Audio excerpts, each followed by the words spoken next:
Yes, welcome back साथियों। आपका स्वागत है मेरे यूट्यूब चैनल पे। साथियों, मैं बता दूं कि दीक्षा पे जो नया कोर्स आया हुआ है वो सीखने का सिद्धांत है। तो सीखने का सिद्धांत के अंतर्गत आज हम लोग बुनियादी साक्षरता प्री वर्क प्रश्नोत्तरी करेंगे। इसके बाद पोस्ट वर्क प्रश्नोत्तरी है।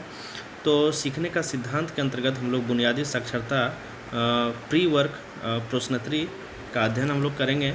मैं बता दूं, चैनल पे आप नए हैं तो चैनल को ज़रूर से ज़रूर सब्सक्राइब कर लें। दीक्षा से रिलेटेड मैंने बहुत सारे कोर्सेज़ को कराया, विश्लेषण पूर्वक अध्ययन कराया, और अब बारी है सीखने का सिद्धांत के अंतर्गत बुनियादी साक्षरता पोस्ट वर्क प्रश्नोत्तरी। तो चलिए, पहला क्वेश्चन है, सीखने का मतलब है।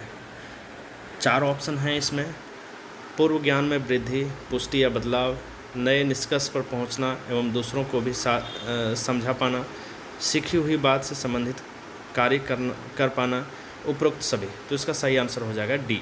चलिए आगे बढ़ते हैं। दूसरा क्वेश्चन है, निम्न में से कौन सा कथन सत्य है? बच्चे कोरे कागज़ की तरह होते हैं, जो कुछ भी सीखा है वह व्यवहार में नज़र आना अनिवार्य है।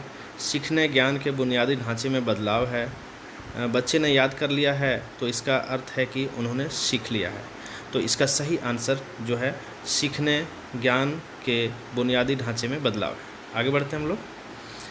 अगला क्वेश्चन है, कक्षा में बच्चों के लिए सीखने का वातावरण बनाने के दृष्टिकोण से कौन सा कथन सत्य है? जो ऑप्शन है मैं समझाता हूँ। बच्चों को आपस में बातचीत नहीं करने देनी चाहिए। सीखना एक मानसिक प्रक्रिया का परिणाम है, अतः सीखने में वातावरण की कोई भूमिका नहीं होती है। कक्षा शिक्षण के समय बच्चों को छोटे छोटे समूह में मिलकर कार्य करने के अवसर देने चाहिए। बच्चों को सिर्फ निपुण वयस्क द्वारा बताया गया कार्य ही करना चाहिए। तो इसका आंसर जो है सही है वो ऑप्शन नंबर 3 इसका सही आंसर। आगे बढ़ते हैं। अगला क्वेश्चन है, न्यूरोप्लास्टिसिटी की समझ का आप कक्ष में क्रियान्वयन के लिए किन विकल्पों का चुनाव करेंगे? 4 ऑप्शन है आपके पास। तनाव मुक्त वातावरण में न्यूरॉन्स के बीच सुगमता से संबंध स्थापित होता है, इसलिए भयमुक्त वातावरण निर्माण करेंगे। नई दक्षताओं के विकास से मस्तिष्क की जटिल बनावट प्रभावित होती है, इसलिए विविध अनुभवों से गुजरने का मौका बच्चों को देंगे। विकल्प पहला और दूसरा दोनों का कक्ष में क्रियान्वयन के लिए उपयोग नहीं करेंगे। विकल्प चौथा जो है ऑप्शन चौथा जो है, विकल्प पहला और दूसरा दोनों का कक्ष में क्रियान्वयन के लिए उपयोग करेंगे। तो इसका सही आंसर हो जाएगा आपका डी नंबर इसका सही आंसर होगा। चलिए आगे बढ़ते हैं।